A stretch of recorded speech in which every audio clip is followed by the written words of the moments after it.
देखिए यहाँ पर साधारण व्यवहार तो होगा कि जब कोई किसी व्यक्ति को साहूकार अथवा बैंक से रुपया उधार लेता है तो उसे अतिरिक्त धन देना पड़ता है और इसी को साधारण ब्याज कहते हैं। तो उधार लिया गया धन मूलधन कहलाता है और मूलधन तथा ब्याज का जो योग होता है उसे मिश्र धन कहते हैं। ठीक है। अब देखिए साधारण ब्याज जो ब्याज केवल एक निश्चित अवधि के लिए ही दर पर लगाया जाता है वो साधारण ब्याज कहते हैं। सूत्र इसका समझ गए हैं। ठीक है ना। उसके बाद देखिए थोड़ा सा ये भी है। ठीक है ना। इसको जान ले। अब देखिए यहाँ पर दिया हुआ कि माना कोई धन टी वर्ष बाद देय है तथा ब्याज की दर 8% वार्षिक है तो तत्काल धन से क्या हो जाएगा। तत्काल धन हो जाएगा इसका ये दे धन गुना 100/100 गुना 100 + RT। दे धन गुना 100/100 + RT। अब देखिए क्वेश्चन चलते हैं। क्वेश्चन को देखते हैं। ठीक है ना। क्वेश्चन लगभग इजी है। क्वेश्चन आपका है कि पहला कि 2500 का 5% वार्षिक दर से 219 दिनों का साधारण ब्याज कितना होगा। देखिए 219 दिन दिया हुआ, 219 को क्या करेंगे हम 365 से भगा देते हैं, जिससे हमें क्या निकला वर्ष में से कन्वर्ट कर देंगे। 3/5 वर्ष हो गए ऐसे। अब चूंकि वर्ष में निकालना है तो साधारण ब्याज में से डाल देते हैं। साधारण ब्याज क्या हो जाएगा 2500 गुना 5 और वह समय कितना था 3/5 गुना 100। देखो इसको निकालें हम तो इसको निकालें तो मेरा निकल गया 75। ठीक है ना। 75 इसका हो गया ये मेरा 75 में आंसर हो गया। दूसरा देखिए क्वेश्चन है। दूसरा जस्ट सिंपल है, ज़्यादा कुछ है नहीं। ठीक है ना। दूसरा क्वेश्चन है मेरे यहाँ पर कि 3200 पर 4 अप्रैल 2012 से 16 जून 2012 तक 5% वार्षिक दर पर साधारण ब्याज क्या होगा। तो इसमें समय निकालना पड़ेगा। 4 अप्रैल 2012 से लेकर 16 जून 2012 तक इस पीछे का समय निकालते हैं। देखिए तो 4 अप्रैल तो 30-26 दिन उधर निकल जाएगा। फिर जून जुलाई आता है, अप्रैल मई आता है। मई 31 दिन का होता है तो 31 दिन लिख दिए यहाँ पर। और 16 मई के बाद जून आता है 16 दिन। ठीक है। तो 16 उधर और 26 और 31 जोड़ो को जोड़ो 73 दिन होता है। अब इसको वर्ष में कन्वर्ट कर 73 365 कर दिया तो 1/5 वर्ष में निकल गया। अब साधारण ब्याज में कर देंगे, पुटअप कर देंगे, आराम से निकल जाएगा। चलिए यहाँ तक आपका सॉल्व हो गया। ठीक है ना। अब दूसरा क्वेश्चन है। दूसरा क्वेश्चन देखिए। दूसरा क्वेश्चन मेरा है कि किसी धन, ठीक है ना, सॉरी मैं तो उसको कन्वर्ट करता हूँ। ठीक है ना। यहाँ तक ठीक है। ठीक है ना। बोला है कि किसी धन का साधारण ब्याज 2 वर्ष का मिश्र धन 80 से मतलब 8700 तथा 3.5 वर्ष हो 3.5 वर्ष का मिश्र धन 9600 तो मूलधन था ब्याज क्या था। बहुत इंपॉर्टेंट क्वेश्चन है। देखिए इसका जो है ये बहुत इंपॉर्टेंट है और बहुत इंपॉर्टेंट है मेरे लिए। तो समय दिया हुआ है कि 3.5 वर्ष तथा 2 वर्ष का बीच समय अंतर कितना हो जाएगा, लगभग 1.5 वर्ष हो जाएगा। तो 1.5 वर्ष जो होगा वो इन दोनों के बीच ब्याज निकल जाएगा। मतलब अगर 8700 और 9600, 9600 में 8700 घटाएंगे मतलब 1.5 वर्ष का ब्याज होगा मेरा 900 रुपया। ठीक है। ये तो मैं निकल गया। मिश्र धन इनका बढ़ रहा है, मिश्र धन में से घटाएंगे तो ब्याज में निकल गया। तो अगर 1.5 वर्ष का ब्याज अगर 900 रुपया है तो 1 वर्ष का ब्याज में कितना हो जाएगा, जस्ट 900 गुना 2/3 हो जाएगा इतना। और 2 वर्ष का ब्याज कितना हो जाएगा, 2 वर्ष का बस 200 गुना करेंगे तो 1200 रुपये निकल गया। देखिए ब्याज में निकल गया। अब ब्याज निकल गया है तो हम 2 वर्ष पर निकालते हैं। अब इसे 3.5 वर्ष भी निकाल सकते हैं, 2 वर्ष पर ही निकाल रहे हैं हम। ठीक है। तो 2 वर्ष पर अगर हम निकालने जाएंगे तो मूलधन देखिए 2 वर्ष का मूलधन कितना 87, मिश्र धन है 8700 तो मूलधन कितना हो जाएगा। मिश्र धन में ब्याज घटा दे रहे हैं तो 75 में निकल जाएगा मूलधन। दर निकालना है तो दर का फॉर्मूला बैठा दिया हम।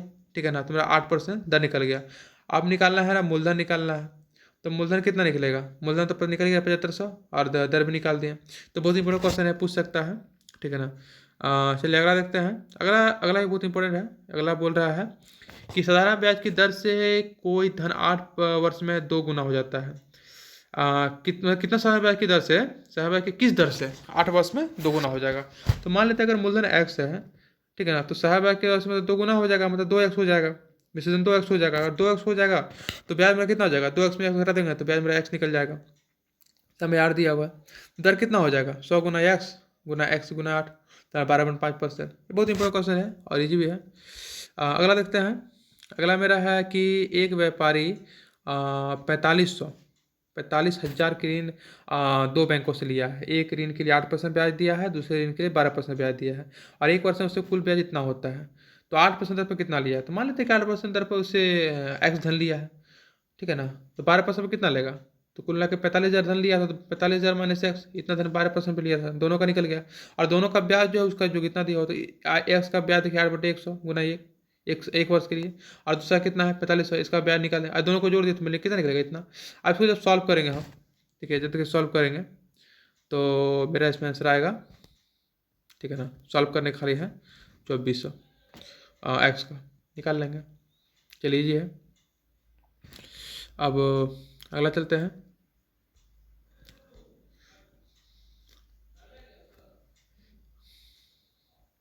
अगला कि कोई धन किसी निश्चित दर पर 2 वर्ष के लिए साधारण ब्याज पर दिया गया। कोई धन निश्चित दर पर 2 वर्ष के समय पर दिया गया। यदि ब्याज की दर 3% अधिक होता है तो 60 ब्याज अधिक मिलते हैं। मान लेते हैं कि मूलधन एक्स है और दर आर है, तब क्या होगा कि अगर 3% अधिक है, मतलब आर प्लस 3 गुना गुना 2 वर्ष का 2 और अगर और निश्चित रूप से 3 इतना, तो आर प्लस 3 इतना घटाएंगे, देखिए सॉल्व कीजिएगा तो 18 से निकल जाएगा। ईजी है ये तो, सॉल्व ईजी ही है। दूसरा चलते हैं। दूसरा मेरा है ये कि 3 वर्ष बाद जो है, 3 वर्ष बाद दे जो है 1092 बराबर वार्षिक किस्तों में चुकाना है। यदि साधारण ब्याज की दर 12% वार्षिक हो तो किसका मान क्या होगा। देखिए आप इससे निकल सकते हैं कि माना किस्त x रुपया है, तब इसे निकाल सकते हैं कि पहला किस्त तो x तो मूलधन हो जाएगा, और जब किस्त देंगे पहला वर्ष के लिए तो x गुना 1 गुना 12 गुण बटे 100, दूसरा वर्ष के तो इतना करेंगे, और टोटल कितना दे रहे हैं 3 वर्ष में, हम 3 वर्ष में दे इतना, मतलब पहला वर्ष में तो वही देंगे, दूसरा वर्ष में ब्याज जुड़ेगा मेरा, तीसरा वर्ष में 2 वर्ष का ब्याज जुड़ेगा। ठीक है ना, तो 3 किस्त में दिए, तो किस्त हम 3 बार दिए हैं, 3 किस्त में। ठीक है ना, पहला वर्ष में जुड़ेगा 3 किस्त में, तो 3 वर्ष पर तो इतना हो रहा है। अब एक्स का मान निकाल देंगे 325 पर। आपसे फॉर्मूला से भी निकाल सकते हैं, तो फॉर्मूला का देखिए मान हम बता रहे हैं, फॉर्मूला का मान बहुत ईजी है।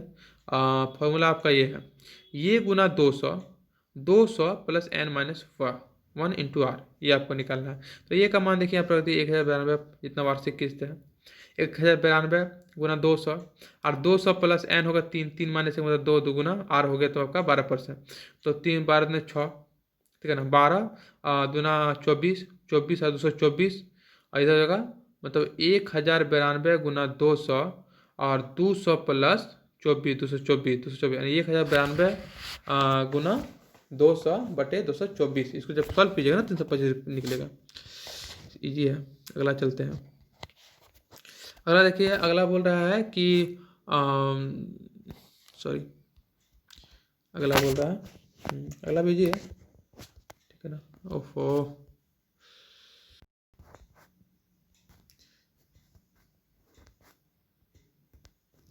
अगर साधारण ब्याज के निश्चित दर से कोई धन 20 वर्ष में दुगुना हो जाता है, 20 वर्ष में दुगुना हो जा रहा है, तो कितना समय तिगुना हो जाता है। 20 वर्ष में अगर मान लीजिए मूलधन अगर एक्स है और समय 20 है, तो निश्चित धन 2x दुगुना हो जा रहा है, तो ब्याज कितना आएगा, 2x में घटा देंगे तो एक्स में निकल जाएगा।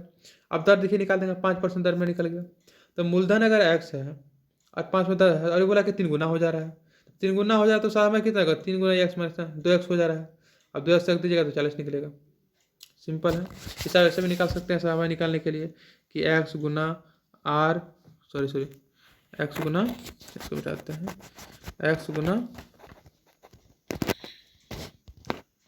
कुछ दिखाते हैं, इस ऐसे निकाल सकते हैं, ठीक है ना, एक्स गुना आर गुना टी बटे 100, इससे भी निकाल सकते हैं। क्या छोड़िए, इसका तो खैर जरूरत नहीं है। अब अगला देखते हैं।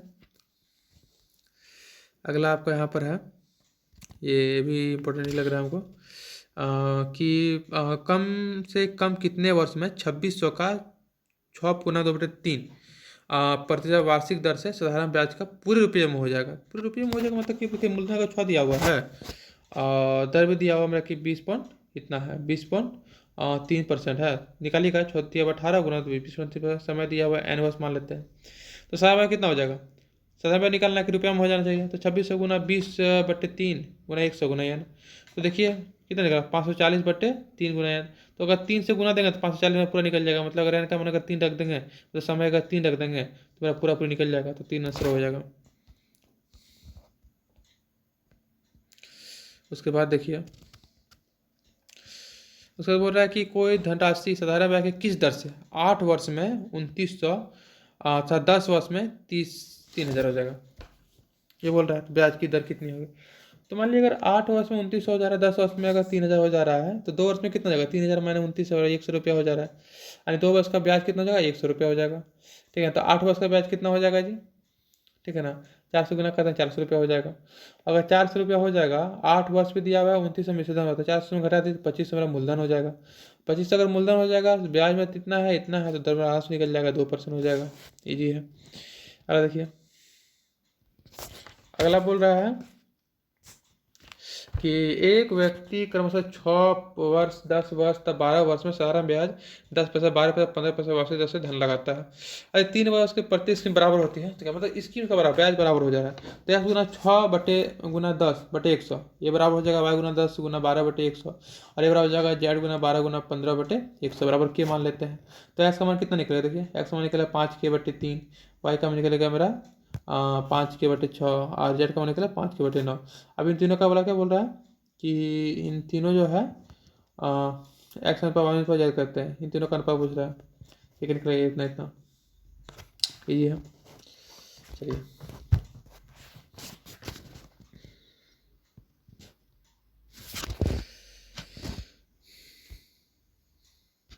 अब रहा कि साधारण ब्याज के 4% वार्षिक दर से 4 वर्ष के बाद दे 848 रुपया, ऋण को निपटाने के कितने प्रतिशत वार्षिक भुगतान करना होगा।